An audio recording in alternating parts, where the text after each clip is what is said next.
Today I have the impossible task of finishing the parts of the Republic that I have assigned for the class. And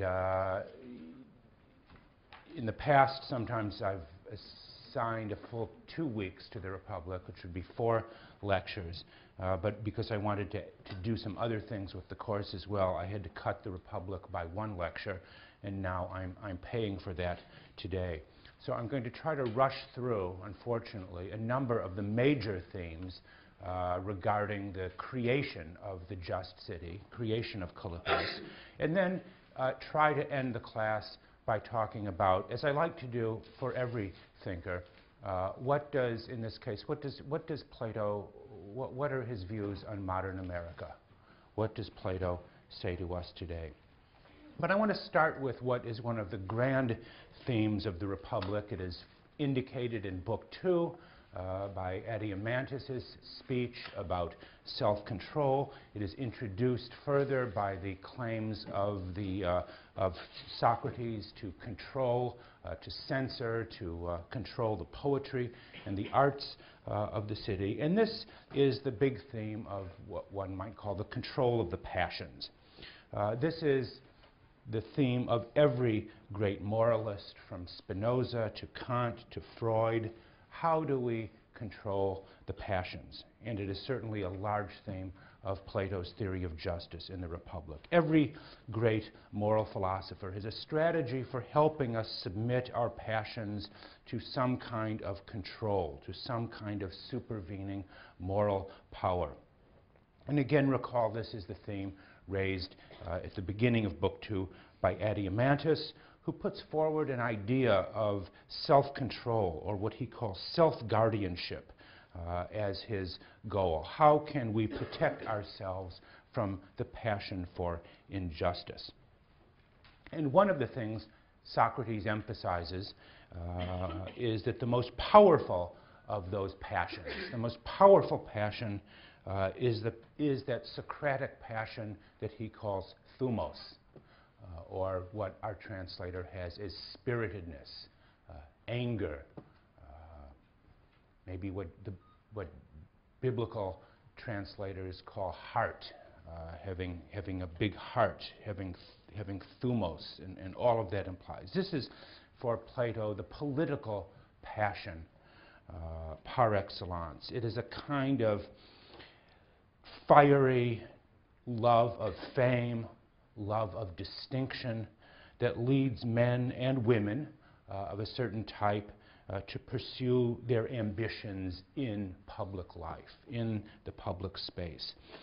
It is clearly connected, this notion of spiritedness or this thumatic quality, to our capacities for heroism and for self-sacrifice.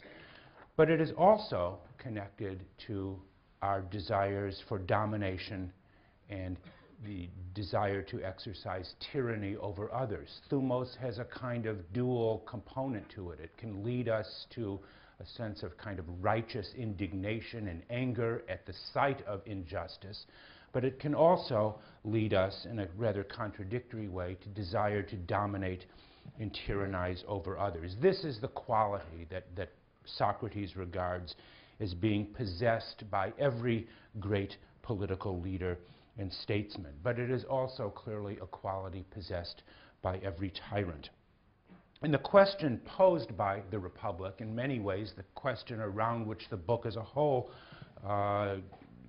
gravitates, is whether this thumatic quality can be controlled, can it be redirected, can it be rechanneled in the service of the public good. Socrates introduces the problem of thumos by a story, a particularly vivid story that I hope you will remember, where in Book 4 he tells the story about Leontius at the walls. Leontius, he writes, was proceeding from the Piraeus outside the north wall when he perceived corpses lying near the public executioner. At the same time, he desired to see them.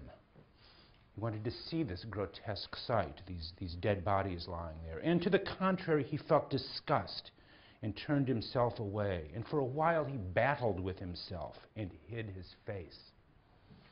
But eventually, overpowered by desire, he forced his eyes open and, rushing toward the corpses, said, "See, you damned wretches, take your fill of this beautiful sight."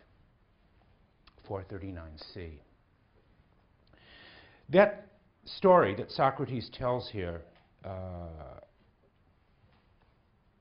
is not one of reason controlling the passions, but rather one of intense internal conflict that Leontius felt. We see his conflicting emotions, both to see and not to see. A sense that he wished to observe, and yet he is, in some ways, at war with himself, knowing to gawk, to stare at this sight. There's something shameful about it, and he felt shame. One example I particularly like of this was suggested last year, I think, by Justin Zaremby, who said it's the emotion we all feel when we're driving down the highway, right, and we see a car crash, or we go by a wreck, and everybody slows down, right? They all want to see. What are they hoping to see? Well, they want to see blood. They want to see if there's a body. They want to see how much damage has been caused. And we've all been in this where we know that it's shameful to look at this. Just drive on. Mind your, as Socrates would say, mind your own business. And yet at the same time, we feel, even against our will, compelled to look. And think about that.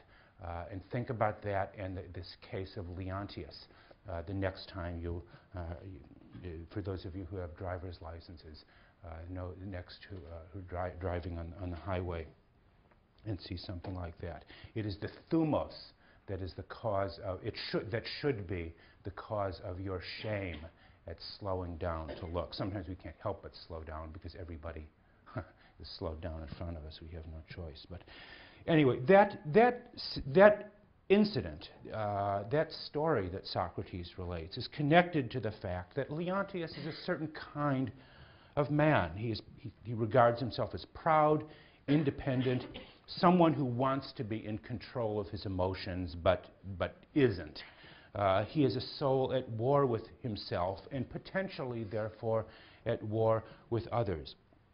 And what the Republic tries to do is to offer a strategy, maybe even we might even call it a therapy, for dealing with thumos, for submitting it to the control of reason and helping us to achieve some level of balance, of self-control and moderation. And these are the qualities taken together that Socrates calls justice, that can only be achieved when reason is in control of the appetites and desires.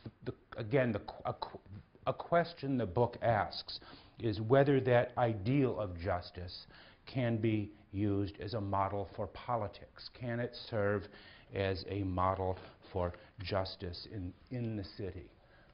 This connection he has established between justice in the city and justice in the soul. What are the therapies or strategies for solving injustice in the soul or imbalance of some kind in the soul? Can those be transferred or translated in some way to public justice, to political justice, justice in the polis? Right? You with me on that so far? So on the basis of this, Socrates proposes how to proceed with the construction of Callipolis. And he does so through what he calls three waves. There are three waves three waves of reform, so to speak, that will contribute to the creation of the city. The first of these waves is, you remember, the restrictions on private property, even the abolition of private property. The second, the abolition of the family. And the third wave being the establishment of the philosopher kings. Each of these waves is regarded as in some way necessary for the proper construction of a just city. And I'm not going to speak about all of them, but I do want to speak a little bit about, because it has particular relevance for us, his proposals for the co-education of men and women. That is a great part of his plan. especially related to the abolition of the family, that men and women be educated in the same way, right?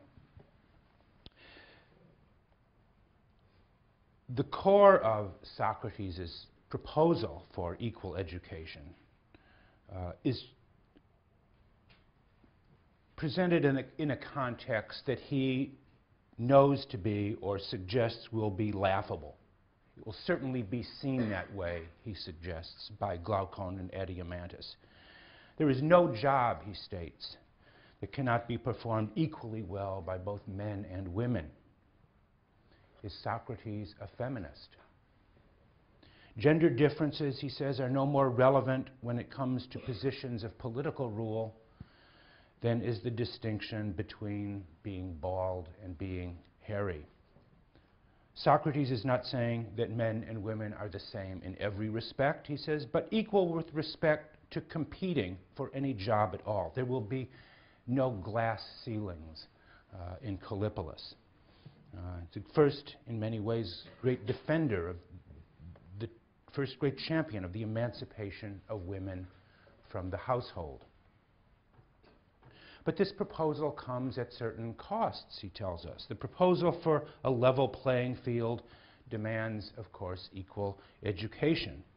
And here he says that men and women being submitted to the same regimen will mean, among other things, that they will compete with one another in co-educational gymnasia. They will compete with each other in the nude, because that is the way Greeks exercised. They will compete naked in co-educational gymnasia. Think of that.